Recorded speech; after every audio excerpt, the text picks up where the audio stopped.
नाज़रीन कराम, बवासीर का मर्ज़ पाकिस्तान में आम है। अगर इस मर्ज़ की बरवक्त तशख़ीस और इलाज ना किया जाए तो ये मर्ज़ बढ़ने का ख़दशा रहता है। बवासीर एक काबिल इलाज मर्ज़ है। बवासीर के बारे में कहा जाता है कि ये मर्ज़ ज़्यादातर उम्र रसीदा लोगों में पाई जाती है, मगर आजकल ये मर्ज़ कम उम्र के लोगों में भी पाई जाती है। कब्ज़ और बवासीर ऐसे अमराज हैं, अगर ये इंसान को लग जाएं तो इंसान की तबीयत में बेचैनी पैदा हो जाती है। आजकल के लोगों की खुराक और सरगर्मियां बवासीर के मर्ज़ की वजह बनती हैं। आज की इस वीडियो में हम जानेंगे कि बवासीर का मुकम्मल तारफ़ क्या है, इसकी अलामात और इक़साम और इसका इलाज क्या है। मज़ीद वीडियो में आगे बढ़ने से पहले नए आने वाले दोस्तों से गुजारिश है कि मेरे चैनल को सब्सक्राइब कर दें और आने वाले बेल बटन को दबा दें ताकि मज़ीद ऐसी वीडियोज़ के नोटिफिकेशन आप तक बर वक्त पहुँचते रहें।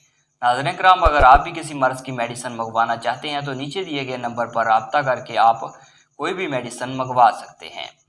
नाज़रीन कराम, बवासीर सबसे पहले हम समझते हैं कि ये मर्ज़ है क्या।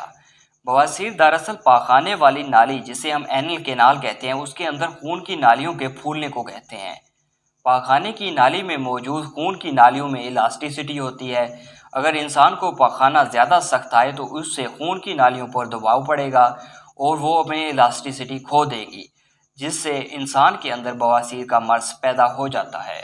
इस मर्ज़ की काफ़ी सारी वजूहात हैं। अगर किसी इंसान को ज़्यादा अरसे तक कब्ज़ रहती है और वो वाशरूम में ज़्यादा वक्त लगाता है और ज़ोर लगाता है तो इससे बवासीर होने के चांसेस बढ़ जाते हैं, क्योंकि जब वो ज़ोर लगाएगा तो उससे एनल कैनाल में मौजूद खून की नालियों पर ज़ोर पड़ेगा, जिससे बवासीर होने का खदशा बढ़ जाता है।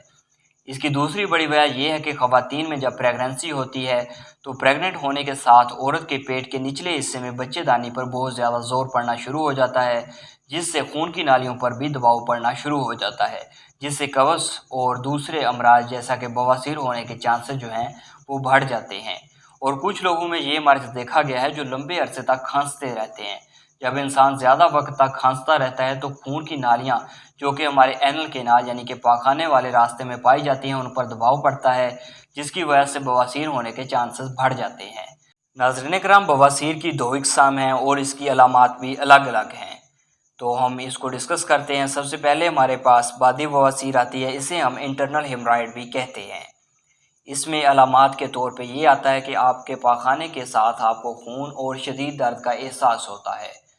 इसमें होता यह है कि जब आप ज़ोर लगाकर पेशाब करते हैं यानी कि पाखाना करते हैं तो आपके खून की नालियों पे, जो कि हमारे एनल कैनाल में पाई जाती हैं, उन पर ज़ोर पड़ता है, जिससे एनल कैनाल में जो नालियां हैं वो फूल जाती हैं।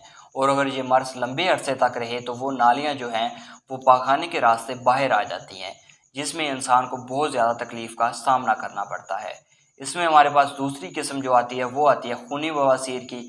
इसमें हमारे पास पाखाने के रास्ते के आसपास, यानी कि हमारे पास जो पाखाने का रास्ता है उसके आसपास मोके, फोड़े या फिर फिंसियाँ निकल आती हैं, जो ठीक होने का नाम नहीं लेती। इसमें भी शदीद दर्द का सामना करना पड़ता है। और इसके इलाज की अगर हम बात करें तो इसकी मेडिसिन जो प्रॉपर है वो 1 मंथ आपको खानी पड़ेगी। इस मेडिसिन से आपको तकरीबन 15 से 20 दिन में ही मुकम्मल तौर पर रिज़ल्ट मिल जाएगा, लेकिन इसका कोर्स मुकम्मल इसलिए करवाते हैं ताकि इस मर्ज़ से मुकम्मल तौर पर निजात मिल जाए और फ्यूचर में ये दोबारा मर्ज़ ना हो।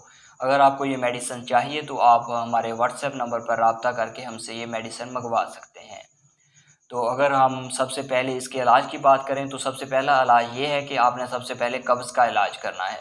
कब्ज़ का इलाज करने के लिए आपने इसबगोल का छिलका जो है वो रात को नीम गर्म दूध के साथ इस्तेमाल करना है और सोते वक्त। और आपने ऐसा करना है कि अंजीर पंसारी की दुकान से ख़रीद लेनी है और 3 अंजीर को 1 गिलास पानी में आपने भिगोकर रात को रख देना है। सुबह उठकर आपने निहार मुँह खाने से 1 घंटा पहले वो 3 अंजीर निकाल कर खा लेनी है और ऊपर से वो गिलास वाला पानी जो है वो पी लेना है।